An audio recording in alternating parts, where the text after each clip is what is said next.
Government job without exam. ஆமாங்க, நம்ம post ஆஃபீஸில் தான். அது என்ன ஜாப், எப்படி என்று பார்க்கலாம் வாங்க ஃப்ரெண்ட்ஸ். ஸோ மொத்த காலி பணியிடங்கள் எவ்வளவு? இந்திய அளவில் 44,228. தமிழ்நாட்டில் உள்ள காலி பணியிடங்கள் 3,789. ஸோ எந்த வகையான காலி பணியிடங்கள் உள்ளது தெரிஞ்சுக்கலாமா? First post master, assistant post master, தேக் சேவா ஆகிய 3 வகையான பணியிடங்கள் உள்ளன. ஸோ இந்த பணியிடங்களுக்கு காலி பணியிடங்களுக்கு எவ்வளவு சேலரி கொடுக்குறாங்க? ஸோ அப்ராக்சிமேட்டாக பெர் மந்த் வகையை நான் சொல்கிறேன். போஸ்ட் மாஸ்டருக்கு 29,000 அசிஸ்டன்ட் போஸ்ட் மாஸ்டர் மற்றும் தேக் சேவா ஆகிய பணியிடங்களுக்கு 24,000 கொடுக்குறாங்க. நல்ல ஒரு டீசெண்டான ஸ்கேல் தான். ஸோ இந்த போஸ்ட்டுக்கு நம்ம போவதுக்கு என்ன விதமான கல்வி தகுதிகள், வயது, பிற தகுதிகள் என்று நம்ம கல்வி தகுதியின் ஒன்லி 10th பாஸ் மட்டும் போதும். ஸோ 10th பாஸுங்க, ஈஸியாக போஸ்ட் ஆஃபீஸ் வேலை வாங்கிடலாம். சரி, அப்போ ஏஜ் லிமிட் என்னென்னு பார்க்கலாமா? 18 to 35 வரை. ஆனால் சில பிரிவினர்களுக்கு 3 to 5 ஆண்டுகள் வயது தலைவர் கொடுத்துக்கிறாங்க.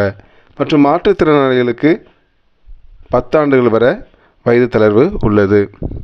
சரி, இந்த போஸ்ட்டுக்கு நம்ம எப்படி ஆன்லைன் வெப்சைட்டில் கீழே கொடுக்கப்பட்டுள்ள இந்த வெப்சைட் லிங்கை நீங்கள் போய் பார்த்து பண்ணிக்கலாம். ஸோ விண்ணப்ப தேதி எந்த கால அளவு உள்ளதுன்னா ஜூலை 15 முதல் ஆகஸ்ட் 8 வரை உள்ளது.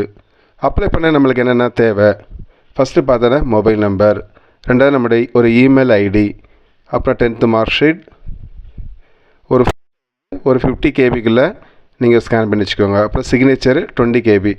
ஸோ நம்மளுக்கு இந்த ரெக்ரூட்மெண்ட்டை பொறுத்தளவுக்கு நம்மளுக்கு ஃபர்தர் கம்யூனிகேஷன் நம்ம கொடுக்குற இந்த மொபைல் நம்பர், இமெயில் ஐடியில் தான் காண்டாக்ட் பண்ணுவாங்க. ஸோ தேர்வு முறை, selection procedure, no exam, no interview. அப்போ ஈஸியாக உள்ளே போகலான்னா ஒன்லி நம்முடைய 10th மார்க் அடிப்படையில், நம்ம மார்க்கின் அடிப்படையில் எடுக்கிறாங்க. ஸோ 10th மார்க் எப்படின்னா இங்கே கிரேட் இருக்குது. So grade A, B, C, Dன்னு இருக்குது. ஸோ அந்த கிரேடை கிரேட் பாயிண்ட்டாக அவங்க மார்க்காக கன்வெர்ட் பண்ணுவாங்க.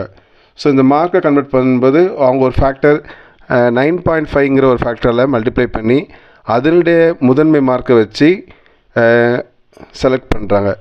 ஸோ இந்த செலெக்ஷன் லிஸ்ட்டு வெளியிடப்பட்ட பின்னு நம்மளுக்கு நேரடி சான்றிதழ் சரிபார்ப்புக்கு அழைக்கப்படுவீங்க. ஸோ அந்த சான்றிதழுக்கு நீங்கள் ஜெயிச்சிட்டுன்னா உங்களுக்கு ஃபைனலிஸ்ட்டில் செலக்ட் ஆகிடுவீங்க. ஸோ இங்கே ஒரு சின்ன ஒரு குறிப்பு நோட் பண்ணிக்கோங்க. தமிழ்நாட்டில் 2020-21 கொரோனா காலகட்டத்தில் எல்லாத்துக்கும் என்ன பண்ணாங்கன்னா ஆல் பாஸ் பண்ணிட்டாங்க. ஸோ அப்போ அவங்களுக்கு மார்க் சீட்டு எதுவுமே கிடையாது, கிரேடு சிஸ்டம் கிடையாது. அப்போ என்னென்ன, நம்ம செலக்ட் பண்ணும்போது, ஆன்லைனில் செலக்ட் பண்ணும்போது பாஸ் என்ன கேட்டகரியை செலக்ட் பண்ணணும். ஸோ அதுக்கு அவங்க ஒரு மார்க் கட் ஆஃப் எல்லாத்துக்குமே 66.67ங்கிறத ஈக்குவல் மார்க்காக டிட்டர்மைன் பண்ணுறாங்க. இந்த யாருக்கெல்லாம் சூட்டபிள்னா UPSC, TNPSC என்ற ஒரு போஸ்ட்டு, IAS, IPSங்கிற கனவு காண்கிறவங்களுக்கு இது ஒரு அடித்தளமாக, நம்மளுக்கு ஒரு ஃபஸ்ட்டு ஒரு ஸ்டெப் ஸ்டோனாக நம்மளுக்கு இது அமையும். யாருக்கு இதுக்கு இஸ் நாட் சூட்டபிள்னா ப்ரொஃபஷனல், இன்ஜினியரிங், டாக்டர்ஸ் அந்த மாதிரி ட்ரீம் உள்ளவங்களுக்கு இது தேவைப்படாது. ஸோ IAS, IPS கனவு காண்றவங்க இந்த மாதிரி போஸ்ட்டு நீங்கள் சூஸ் பண்ணி உங்களுடைய பாதையை கட்டமைக்கலாம். ஸோ இந்த மாதிரியான கவர்மெண்ட் ஜாப் டீட்டெயில்ஸ் தேவைன்னா இந்த சேனலை தெரிஞ்சுக்கோங்க. So please subscribe our channel. If you have any doubt please comment it, I shall clarify. Thanks for வாட்சிங். என்றும் உங்கள் இனியன்.